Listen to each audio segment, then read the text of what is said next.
Hello everyone, नमस्कार। कैसे हैं आप सभी। मैं हरबीर सिंह एक बार फिर से आप सभी का स्वागत करता हूं स्टडी 24 ऑफिशियल आपके अपने यूट्यूब चैनल में। तो जैसा आपने टाइटल और थंबनेल में देखा है उसी के बारे में हम बात करने वाले हैं, तो वीडियो के साथ बने रहिए। और अगर आपने अभी तक अपना ये चैनल सब्सक्राइब नहीं किया है तो ऑथेंटिक जानकारी के लिए अपना ये चैनल ज़रूर सब्सक्राइब कर लीजिए। और इससे पहले आपको बताना चाहता हूं कि Harbir sir official YouTube channel पे कल मैंने केस से रिलेटेड वीडियो डाला था, जो भी कुछ हुआ उसके बारे में। तो Harbir sir official YouTube channel आप सर्च करके आप वहाँ वीडियो पे पहुँच सकते हैं और उस वीडियो को देख के आप सारी जानकारी ले सकते हैं। तो अभी हम बात करने वाले हैं कि जो कल की सुनवाई हुई है उसके बारे में बात करेंगे कि और आगे क्या होने की संभावना है उसके बारे में हम बात करेंगे।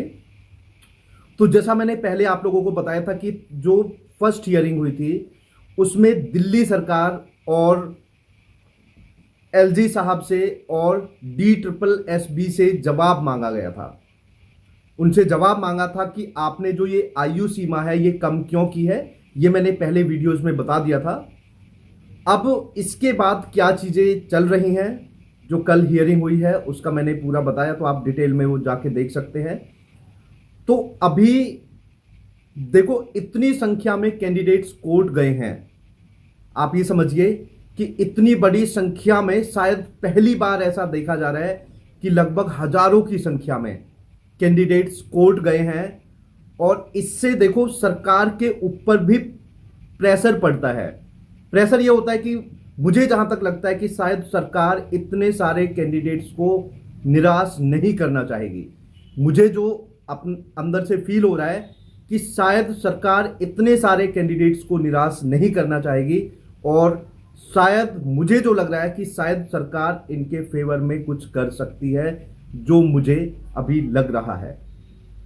क्योंकि आपको पता है कि दिल्ली सरकार और एलजी साहब से जवाब मांगा है। और आप ये समझिए कि कोर्ट ने जवाब मांगा है कि आपने ये जो आयु सीमा है आप अपना पक्ष रखिए कि आपने ये आयु सीमा कम क्यों की है।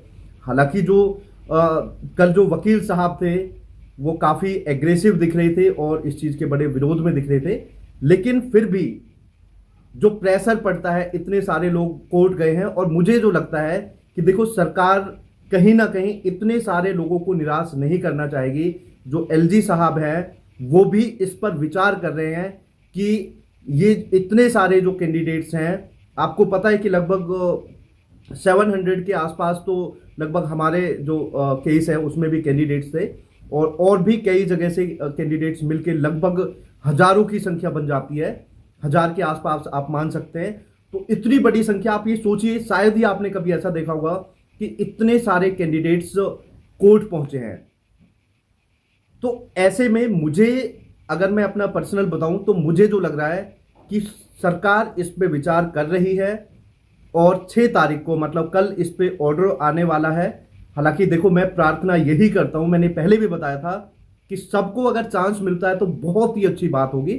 और ऐसा नहीं है, देखो बहुत सारे लोग अपने लेवल से भी प्रयास कर रहे हैं और उनको भी मैं दिल से धन्यवाद करता हूं कि देखो प्रेशर सिर्फ एक जगह से क्रिएट नहीं होता कि अगर मैं बोलूं कि हम सिर्फ प्रेशर डाल रहे हैं।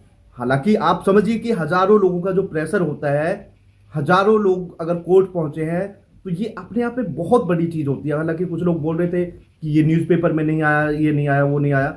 न्यूज़पेपर में आया है। हालांकि हर चीज़ को दिखाना जरूरी नहीं होता। न्यूज़पेपर की कटिंग है मेरे पास, आप लोग देखना चाहे देख सकते हैं। और यहाँ पे सिर्फ बात ये नहीं होती कि क्रेडिट की बात होती है, हम सभी का काम है कि इन कैंडिडेट्स के साथ खड़ा होना, इनका साथ देना। ये नहीं कि मैंने ये किया, तुमने ये किया, ये सब चीज़ें नहीं हैं। बात ये होती है कि इन कैंडिडेट्स के भलाई के लिए काम करना। और मैं देखो उम्मीद करता हूं कि शायद जो हमारी सरकारें हैं ये इस पर विचार कर रही हैं और शायद कुछ पॉजिटिव निकल के आ सकता है, जो मुझे लग रहा है।